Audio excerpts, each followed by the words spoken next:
this episode of Cobb TV, we are talking about the drumming style for Prince.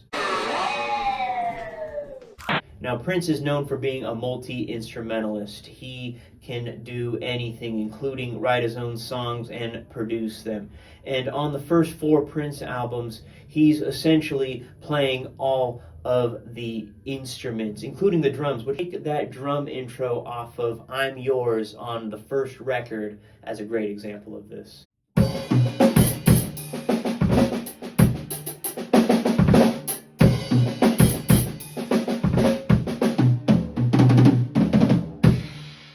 Now, when Prince came out with his self-titled album, he was super ambitious, and the quality is top-notch. You hear some of his best guitar playing and drumming alike on this one. Bambi is a perfect example of a Led Zeppelin-style groove.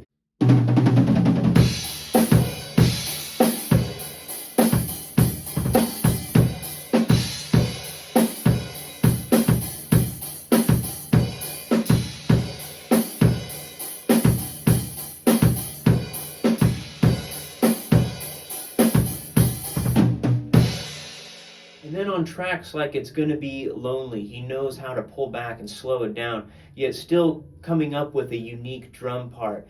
Every other backbeat, he hits the rack tom, and then he ends this 4-bar phrase with a nice, tasty, descending drum fill, not unlike something you'd hear in the Beatles.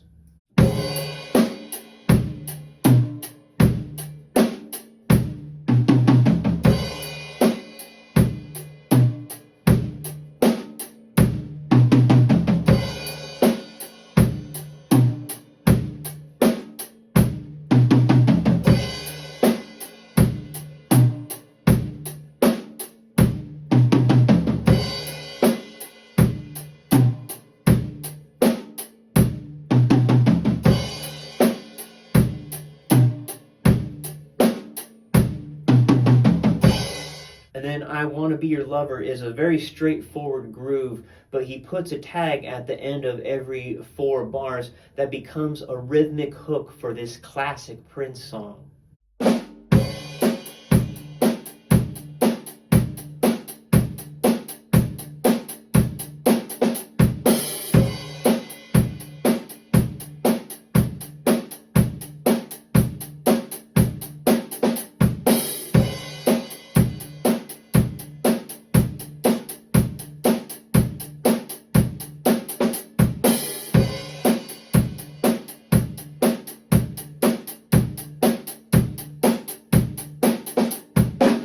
On Prince's next album, Dirty Mind, he actually recorded this in his home studio, so it's very DIY and not as polished as his last album.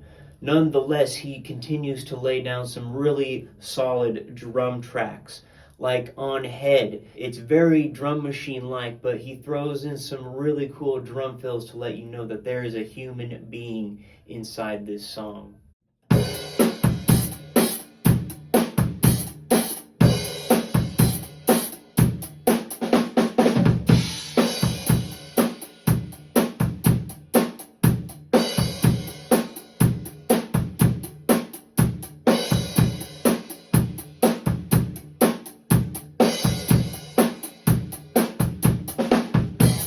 And Sister is sometimes described as a punk rock track. I hear a lot of Police influences, especially in the drumming.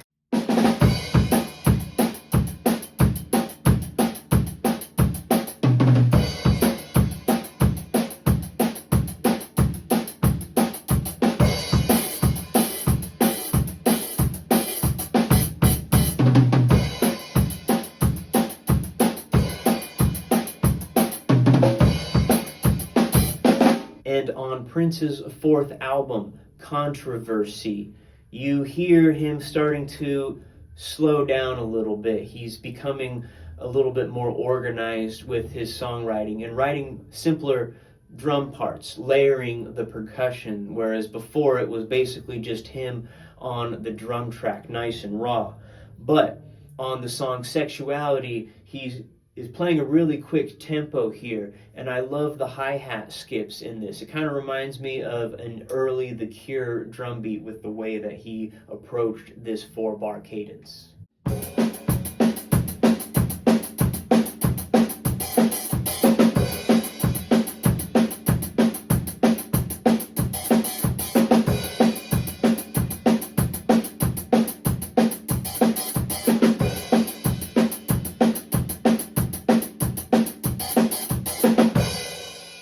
That brings us to 1999, Prince's smash hit album, and he kind of takes a back seat with the drumming. You actually hear him using more drum machines and playing the kit less, but he does play the drum set credited on 1999 and Lady Cab Driver as well. On Lady Cab Driver, I'm hearing more stacked percussion. I actually feel like the bass drum and the hi-hat part are sequenced, and he recorded himself playing snare drum over the top of it, which is why there's some cool drum fills in some really interesting places on this one.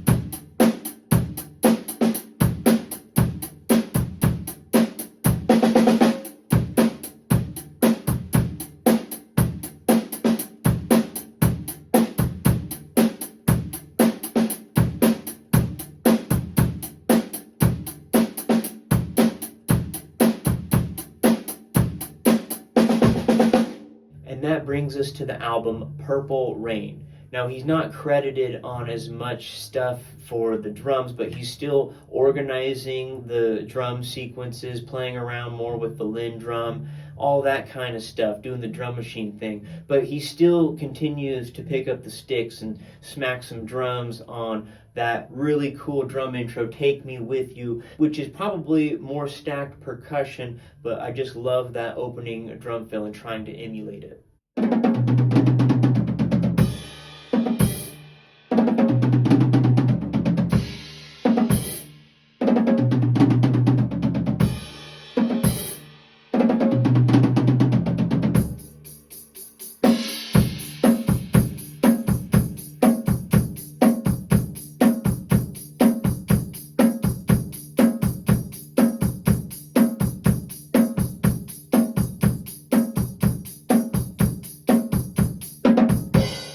And then on Darling Nikki, we have a really cool drum sound. It's the same with Take Me With You, where the snares are actually off, and I've heard Questlove mention that Prince didn't really like playing with the snares on. There's some really cool drum fills, and particularly where he goes, "Thank you for a funky good time, call me whenever you want to grind."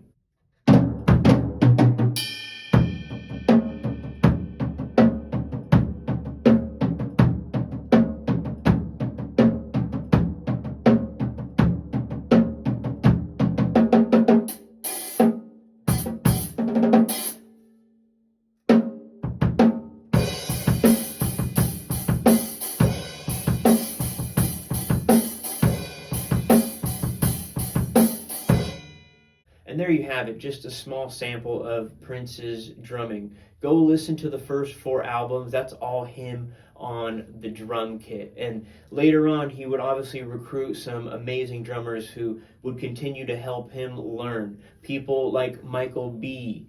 I mentioned Morris Day and The Time earlier, as well as Bobby Z. But Sheila E., of course, would be a great drummer in Prince's lineup. Don't forget to give the video a like and consider subscribing for more epic musical content.